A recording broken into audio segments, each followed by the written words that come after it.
Saudara kuasa hukum Peggy Setiawan menghadirkan 4 orang saksi yang menguatkan alibi Peggy Setiawan dalam sidang pra-peradilan penetapan dirinya sebagai tersangka untuk kasus pembunuhan Vina. Kuasa hukum menghadirkan teman kerja Peggy di proyek bangunan hingga pemilik rumah tempat Peggy bekerja.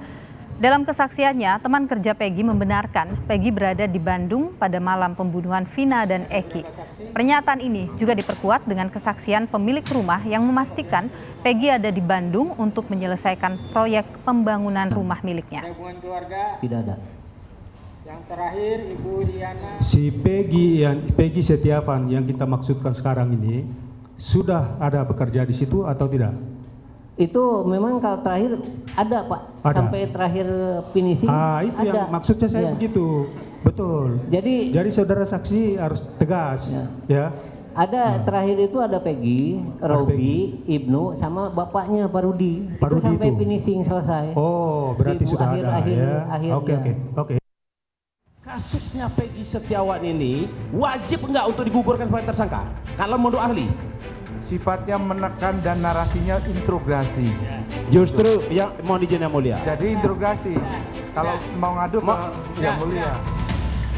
Kuasa hukum Peggy Setiawan meminta tim Polda Jabar menghadirkan ayah Eki Ibtu Rudiana sebagai saksi dalam sidang pra-peradilan besok.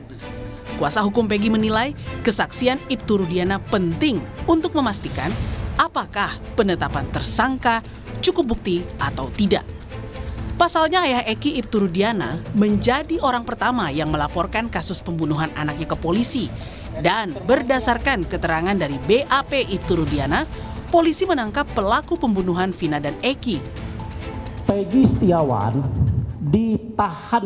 ditangkap dan ditahan oleh termohon Kepolisian Daerah Jawa Barat karena adanya laporan Rudiana pada tahun 2016 dan dimasukkan ke dalam daftar pencarian orang.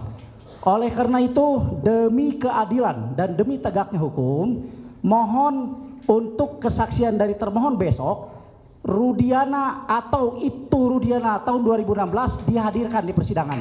Demikian. Namun, polisi menolak menghadirkan ayah Eki Ibtu Rudiana dalam sidang pra-peradilan Peggy besok. Tim Polda Jabar menilai Ibtu Rudiana tak perlu dihadirkan di sidang karena bukan sidang utama. Permintaan dari kuasa hukum yang menghadirkan Oh ya, saya keberatan dong, gitu. Karena sudah ada kuasanya kan, begitu. Saya nggak menghadirkan. Itu aja. Ya, karena ini bukan sidang pokok, begitu. Ya. Rencananya besok tim hukum Polda Jabar akan menghadirkan sejumlah saksi yang menguatkan bukti penetapan tersangka Peggy Setiawan sudah sesuai dengan prosedur dan memiliki alat bukti yang kuat. Tim Liputan Kompas TV.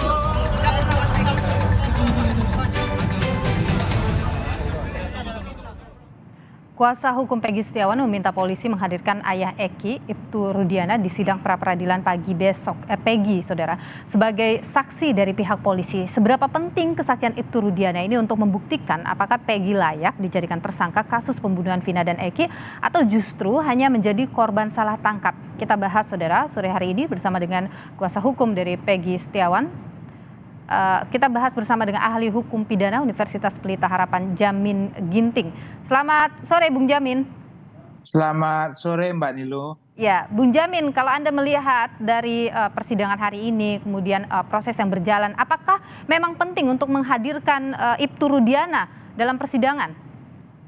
Ya, tentu kalau seorang pelapor dalam hal ini dia juga adalah notabene adalah penegak hukum. Tentu dia punya kemampuan untuk dalam melakukan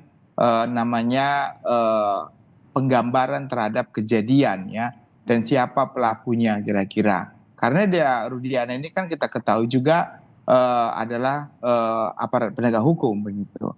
Nah, jadi waktu dia membuat laporan ini tentu dia juga harus diminta keterangan kira-kira korbannya ini ya yang merupakan anaknya sendiri ini bergaul dengan siapa, musuhnya siapa, dan segala macam. Nah, itu terkait dengan memang lebih mengarah kepada pokok perkaranya. ya, bukan kepada proses penetapan tersangkanya. Kalau terkait dengan proses penetapan tersangka, yang paling relevan adalah apakah penanganan perkara ini dilakukan oleh Polres Cirebon pada awalnya, dan dia ikut di situ sebagai pihak yang mengawasi pelaksanaan pemeriksaan terhadap alat bukti dan mengetahui siapa-siapa orang yang melakukan penyidikan dan penyelidikan, dan mengetahui kira-kira alat-alat apa yang digunakan saat itu, sehingga nanti ada relevansinya dengan Peggy Setiawan yang diduga Peggy Peron yang sebagai tersangka saat ini. Begitu, Mbak Megi. Oke. Jadi Bung Jamin, kalau misalnya mau membuktikan apakah ini ada kesalahan prosedur dan apakah kemudian benar itu adalah Peggy Setiawan yang dimaksud dalam amar putusan pada waktu itu, siapa yang seharusnya dihadirkan di situ hadir dalam sidang pra-peradilan ini? Tentu yang dihadirkan di situ adalah penyidik yang pertama sekali menangani korban. Ya, dia yang pertama sekali menangani korban tersebut. Lalu penyidik yang memeriksa para saksi-saksi tersebut yang pertama sekali diperiksa tersebut. Dialah yang akan melakukan keterangan bahwa berdasarkan keterangan yang disampaikan para saksi lain, yang dimaksud dengan Peggy Peron yang sekarang ini ditetapkan tersangka sebagai Peggy Setiawan adalah orang yang sama. Nah, nanti itu lebih terang dan jelas. Nah, dasar dia mengatakan sama itu apa? Harus ada bukti. Nah, dasar dia mengatakan sama itu contohnya dari 8 saksi tersebut semuanya menyatakan sama. Mereka melihat, bahkan orang yang sama-sama boncengan dengan dia itu ya dia kenal sekali tentunya orang dia yang bonceng kan. Nah, itu berarti dia kenal, sama-sama geng motor gitu ya. Ini yang paling kuat sebenarnya, dan juga didukung oleh alat bukti scientific crime investigation. Apa itu? CCTV yang pada saat itu ada di situ dan dimunculkan dalam berita acara pemeriksaan penyidik, tetapi belum pernah dibuka katanya. Nah, itu harus dibuka. Lalu terkait dengan contohnya lagi terkait dengan adanya alat bukti yang melakukan perbuatan itu. Contohnya ada samurai, ada bambu yang dilakukan, pasti kan ada sidik jari di bambu sama di samurai. Siapa yang punya? Di scanner lah, di scanner baru identifikasi terhadap sidik jari. Sama nggak sidik jarinya? Itu bukan sidik jari KTP yang diambil sekarang dengan sidik jari yang diambil adalah Peggy Setiawan, bukan. Sidik jari alat yang digunakan melakukan kejahatan. Iya, baik. Kita tahan di sana, Bung Jamin. Ini dalam sidang pra-peradilan, ahli pidana ini menjelaskan penangkapan harus melalui prosedur pemanggilan untuk pemeriksaan. Namun jika prosedur pemeriksaan tidak dilakukan, maka bisa terjadi unsur salah tangkap. Nah, ahli ini juga menyebut pengambilan sidik jari Peggy Setiawan sebagai alat bukti di persidangan tidak sah karena tidak ada pembanding. Kita dengarkan dulu bersama-sama, Bung Jamin. Ya. Setelah dipanggil kedua kali ternyata tidak datang, itu kan penyidik bisa punya surat untuk perintah membawa. Kalau ketiga-tiga step tadi tidak dilakukan oleh penyidik, penyidik langsung main tangkap aja. Itulah akibatnya jadi sampai di sini. Mohon izin. Kalau dulu dia misalnya tidak pernah diminta sidik jarinya Peggy Peron, apa artinya sidik jari Peggy Setiawan saat ini? Cuma untuk ecek-ecek aja kalau begitu kan? Berarti tidak berarti ya, itu berarti ya, tidak bisa ya? Nggak ada perbandingan kan? Oh, tidak ada perbandingan ya, berarti tidak bisa dipakai ya Pak ya? Tidak sah. Bung Jamin, Anda bagaimana pendapat dengan itu? Ya, jadi begini, dalam konsep pengembangan perkara, jadi dulu kan ada 8, lalu sekarang ada DPO 3 yang dijadikan 1. Nah, dia waktu itu menggunakan sprindik baru untuk menetapkan tersangka Peggy Setiawan yang saat ini.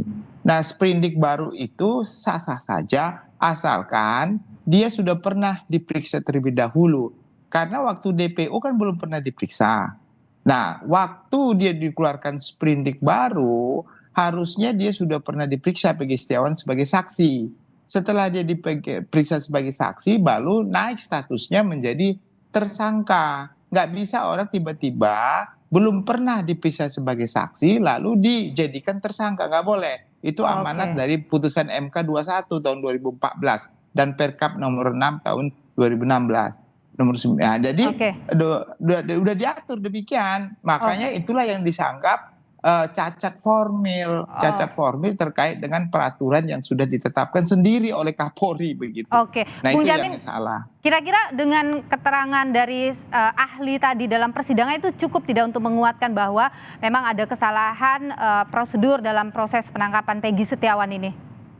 Jadi kedudukan keterangan ahli ini dalam hukum acara pidana itu tidak mengikat bagi hakim. Dia boleh pakai, dia boleh juga tidak pakai di kedua belah pihak. Tapi itu sebagai keyakinan bagi hakim kalau dipakai, dan itu akan dipakai sebagai dasar pertimbangannya nanti begitu. Nanti dia menilai sendiri begitu. Tapi apa yang sudah disampaikan tadi, memang saya sependapat dengan keterangan Prof tadi itu, memang begitulah realitanya begitu. Baik, terima kasih pandangan Anda Bung Jamin Ginting, ahli pidana dari Universitas Pelita Harapan. Terima kasih.